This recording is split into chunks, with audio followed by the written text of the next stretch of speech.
तो सर ये जो तेजी चल रही है, क्या ट्रिगर है सर? ये सिर्फ टैरिफ वाला ही का फैक्टर है या कुछ और भी है? देखिए, सबसे पहले अगर हम बात करें तो कभी भी कोई भी ग्लोबल मार्केट में अनसर्टेनिटी आती है तो सोना सबसे पहले रिएक्ट करता है। तो नो डाउट हमने देखा कि जनवरी से लेकर अब तक सोने ने बहुत ही अच्छा रिएक्शन दिया और हमने एक अच्छी खासी रैली देखी इंटरनेशनल में $3300 और डोमेस्टिक मार्केट में इस वक्त 95,000 का लेवल भी ब्रीच कर गया है। लेकिन ऐसा नहीं है कि खाली डोनाल्ड ट्रंप आने की वजह से जो टैरिफ वॉर चालू हो चुका है वही एक बड़ा रीजन है।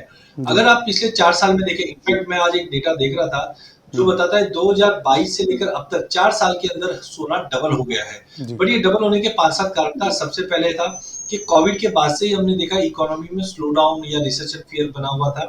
दूसरा, 2022 के अंदर रशिया यूक्रेन का जो वॉर स्टार्ट हुआ जो आज भी जारी है। सेंट्रल बैंक की कंटिन्यू बाइंग जारी है और 2023 से हमने देखा कि ईटीएफ के अंदर मतलब अब तक तो सोना हम लोग बाय नहीं, हम कंज्यूम करते थे, लेकिन अब लोगों को समझ में आ गया कि ये एक ऐसा एसेट क्लास है जो बेटर रिटर्न दे सकता है और कंसिस्टेंटली हमने पिछले 4 साल में डबल डिजिट रिटर्न आते हुए भी देखा है। इसके चलते ईटीएफ में बाइंग बढ़ते हुए दिखाई दी है और जो तड़का लगाना था वो डोनाल्ड ट्रंप ने लगा दिया और यहाँ पे इसी के चलते हमने पिछले एक फाइनेंशियल ईयर में 40% का भी रिटर्न गोल्ड में बनते हुए देखा है। जी, अभी 2025 की ही बात करें तो करीब करीब 23 से 25% का रिटर्न हो चुका है, सोने में जो तेजी दिख चुकी है। तो इसके लिए क्या जिम्मेदार सिर्फ मैक्रो फैक्टर ही है, कोई और सेंटिमेंट, खास करके अगर हम टेक्निकल और इन सब की बात करें तो? देखिए, टेक्निकल खाली रास्ता दिखाता है, जी। फंडामेंटल उसको बेसिकली हम बोल सकते हैं कि फंडामेंटल ओवरऑल व्यू बताता है। तो व्यू तो बता दिया लेकिन कहां तक जा सकता है वो टेक्निकल बताता है। तो यहाँ पे हमने देखा था कि पिछले साल से एक राउंडिंग बॉटम बना हुआ था टेक्निकल पे,